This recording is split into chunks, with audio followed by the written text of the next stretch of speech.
तो hello friends, कैसे हैं आप सब। मैं आ गया हूँ आज केमिस्ट्री का क्वेश्चन लेकर के। तो चलिए आज आप लोग को बताएंगे ये केमिस्ट्री का question same to same Bihar board में एग्ज़ाम में आएगा। यह क्वेश्चन जैसे फिजिक्स का क्वेश्चन मैंने दिया था तो वह क्वेश्चन आया था। तो आप लोग व्हाट्सएप ग्रुप ज्वाइनिंग कर ले और मेरे चैनल को सब्सक्राइब कर ले ताकि कोई भी वीडियो हम डालें तो आप तक तुरंत पहुँचे और आप उसको देख करके कर लें। तो चलिए करते हम लोग क्वेश्चन। इस केमिस्ट्री का क्वेश्चन जो होता है सेम टू सेम आएगा, जैसा क्वेश्चन यहाँ बताएंगे वैसा ही। तो चलिए पहला क्वेश्चन है हम लोग का, CH3CH2NH2 को कहा जाता है तो इथाइल, प्रोपाइल एमीन और मिथाइल एमीन और अमोनिया। तो यह देखिए यह इसको जो है क्या कहा जाता है, CH3CH2 और NH2 को जो कहा जाता है, यह क्वेश्चन जो था कई बार एग्जाम में पूछा गया है। 1 नंबर क्वेश्चन, इसका जो आंसर होगा वह होगा इथाइल एमीन। क्या होगा? Ethyl amine. तो चलिए 1 नंबर का आंसर क्या हो गया? इथाइल एमीन, यानी ऑप्शन नंबर क्या? ए। ऑप्शन नंबर क्या हो गया? ए, इथाइल एमीन। फिर चलिए हम लोग क्वेश्चन नंबर अगला देखते हैं। अगला क्वेश्चन नंबर कह रहा है कि H2SO4 यानी क्या H2SO4 है, यानी कि H2SO4 क्या है, उसी के बारे में क्या कह रहा है। ऑप्शन है, पहला नंबर ऑप्शन है द्विभाषिक अम्ल और ऑप्शन नंबर बी है एकल भाषिक अम्ल। लेकिन इसका जो आंसर है वह हो जाएगा क्या? द्विभाषिक अम्ल। पहला ही हम लोग ऑप्शन क्या हो जाएगा? सही जगह द्विभाषिक अम्ल। तो चलिए फिर से अगला क्वेश्चन है हम लोग का, पेट में अत्यधिक अम्ल को बनने से रोका जा सकता है। तो यानी पेट में जो अम्ल बन जाता है उसको किससे रोका जाता है? तो वह होगा प्रति अम्ल से। किससे? प्रति अम्ल से, यानी एंटी एसिड। किससे रोका जाता है? Anti acid. यह क्वेश्चन एग्जाम में ही यह क्वेश्चन सब आएगा, जैसा क्वेश्चन है वैसा क्वेश्चन। यदि आपको जो था आधा, देखिए मेरे पास क्वेश्चन जो होता है आधा घंटा पहले आता है और आधा घंटा में जितना आंसर हो सके उतना बता कर देते हैं। यदि आपको आंसर चाहिए तो आप व्हाट्सअप डिस्क्रिप्शन में दिया गया व्हाट्सअप ग्रुप में ज्वाइनिंग हो जाइए। तो चलिए 4 नंबर क्वेश्चन है क्या कि CH3COOH का IUPAC नाम क्या है। तो CH3COOH का IUPAC नाम क्या है? तो 4 ऑप्शन दिया गया है, यानी क्या? पहला है मिथेनोइक अम्ल और ऑप्शन नंबर बी है एथेनोइक अम्ल, ऑप्शन नंबर सी है प्रोपेनोइक अम्ल और ऑप्शन नंबर डी है मेथोनिक। इसका आंसर जो था क्या हो जाएगा? बी हो जाएगा। तो चलिए फिर अगला क्वेश्चन हम लोग रेडी करते हैं। यह क्वेश्चन का आंसर आप लोग समझ गए। यह आंसर क्या होगा? इथेनोइक अम्ल। क्या होगा? इथेनोइक अम्ल।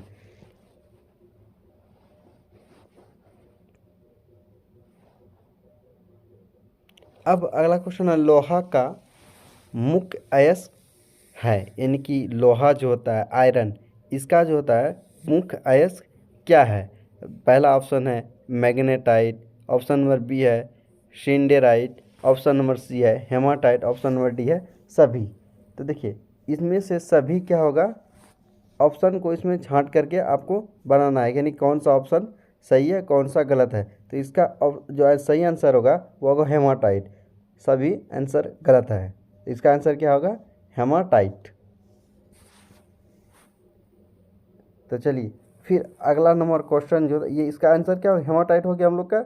ऑप्शन नंबर डी गलत है, इसीलिए ऑप्शन नंबर डी नहीं मारिएगा, क्योंकि इसका जो सूत्र होता है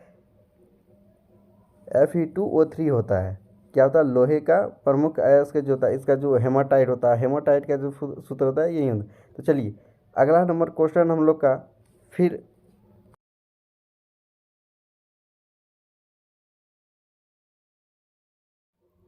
तो 6 नंबर क्वेश्चन है, डेटॉल का उपयोग किया जाता है, यानी क्या कि डेटॉल का उपयोग किया जाता है, किसके लिए डेटॉल का उपयोग किया जाता है। तो पहला नंबर ऑप्शन है हम लोग का संक्रमणहारी, ऑप्शन नंबर बी है प्रतिरोधी, मलेरिया रोधी, सभी।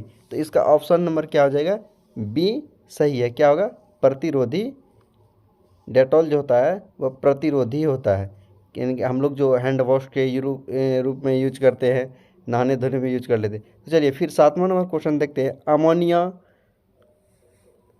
अमोनिया आर्द्र लाल लिटमस पत्र को किस रंग में बदल देता है, यानी अमोनिया जो होता है वह किस में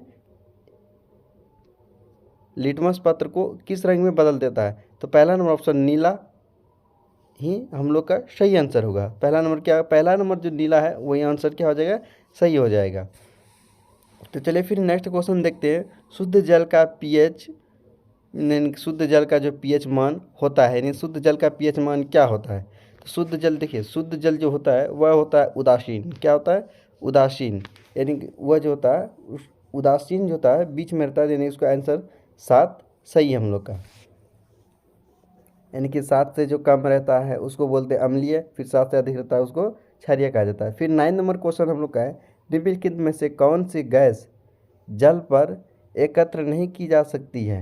यानी क्या कि निम्नलिखित में कौन सी गैस जल पर एकत्र नहीं की जा सकती है? तो चलिए O2 H2 H2 O2 हो गया, H2S SO2 Na2, तो इसका आंसर क्या होगा? H2S ही सही है इसका आंसर। तो चलिए फिर अगला नंबर क्वेश्चन हम लोग का है, सुक्रोज का सूत्र है, यानी कि सुक्रोज का सूत्र क्या होता है? तो सुक्रोज का जो सूत्र होता है ना, डायरेक्ट इसका जो होता है याद करना ही पड़ेगा कि सुक्रोज का सूत्र क्या होता है। तो सुक्रोज का जो सूत्र होता है वह होता है C12H, यानी कि H होता है 22 और O11। तो चलिए फिर अगला क्वेश्चन हम लोग का हीलियम का सूत्र होता है, यह तो बोले तो यह केमिस्ट्री का ख ही है, यानी कि हमें हीलियम का सूत्र क्या है? संकेत जो होता है He होता है हीलियम का। यह सब बहुत इजी है। तो चलिए फिर 12 नंबर क्वेश्चन है, कॉपर धातु का शोधन निम्नलिखित में से किस विधि द्वारा किया जाता है? यानी कॉपर धातु जो होता है उसका शोधन किस विधि द्वारा किया जाता है? तो उसका होगा कि आंसर क्या हो जाएगा? वैद्युत अपघटनी शोधन द्वारा।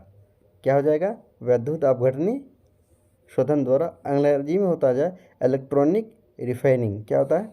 इलेक्ट्रॉनिक रिफाइनिंग, यानी कि वैद्युत अपघटनी शोधन। फिर चलिए अगला क्वेश्चन है, एक फैराडे विद्युत कितने कूलाम के बराबर होता है? यानी कि 13 नंबर क्वेश्चन हम लोग कह रहा है, एक फैराडे विद्युत कितने कूलाम के बराबर होता है? तो एक विद्युत जो होता है, विद्युत कितने कूलाम के बराबर होता है? तो ऑप्शन नंबर 4 ऑप्शन है, इस 4 ऑप्शन में से देखिए ऑप्शन नंबर बी 96,500, याद रखना 96,500 क्या होता है? फैराडे विद्युत कूलाम बराबर होता है। फिर अगला नंबर क्वेश्चन है, आवर्त सारणी के द्वितीय आवर्त में तत्वों की संख्या है, यानी कि आवर्त सारणी के द्वितीय आवर्त में तत्वों की संख्या कितनी है? तो आवर्त सारणी में जो होता है हम लोग का चार्ट जो होता है, उस चार्ट में क्या होता है? 2 होता है। आवर्त सारणी में क्या होता है? संख्या 2, यानी दोनों किस में है हम लोग का? 2 हो गया उसमें। फिर 8 हो गया, 8 हो गया द्वितीय सारणी में, तो कितना हो गया हम लोग का? 8। आंसर सही है, 2 पहला इसमें ही होता है। तो फिर 15 नंबर क्वेश्चन है, CH4 में सिग्मा बंधों की संख्या है, यानी कि CH4 में सिग्मा बंध की संख्या कितनी है?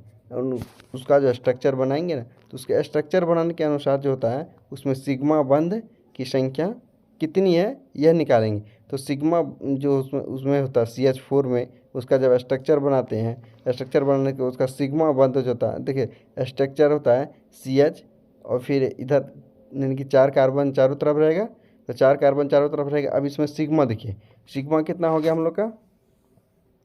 इसमें जो सिग्मा होता है, एक सिग्मा हो गया इधर, यानी क्या 2 उधर उधर 4 नहीं। देखिए ऐसा बनाइए चैन, उसके चैन बनने के बाद सिग्मा बंधों की संख्या कितनी होगी? 4 हो जाता है। तो कितना हो गया? आंसर 4 हो गया।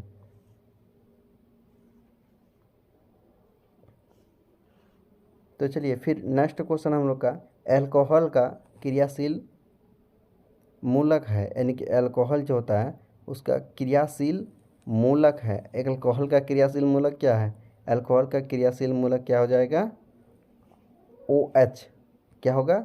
OH, यानी अल्कोहल शराब, शराब जो होता है उसका क्या होता है? OH होता है। ऑप्शन नंबर डी सही है हम लोग का आंसर। नहीं, ऑप्शन नंबर कितना है? D. Option number D OH alcohol का क्या होता है? संकेत भी होता है। देखिए चैनल को आप लोग अभी तक सब्सक्राइब नहीं किए तो सब्सक्राइब कर ले और बेल घंटी को दबा दें, ताकि हमको जब भी आपको क्वेश्चन का वीडियो बनाकर डालें तो आप तक तुरंत पहुँचे, आप तुरंत देख करके आंसर सकते हैं। इसका आंसर के साथ हम बना करके डालेंगे। तो चलिए समाप्त करते हैं।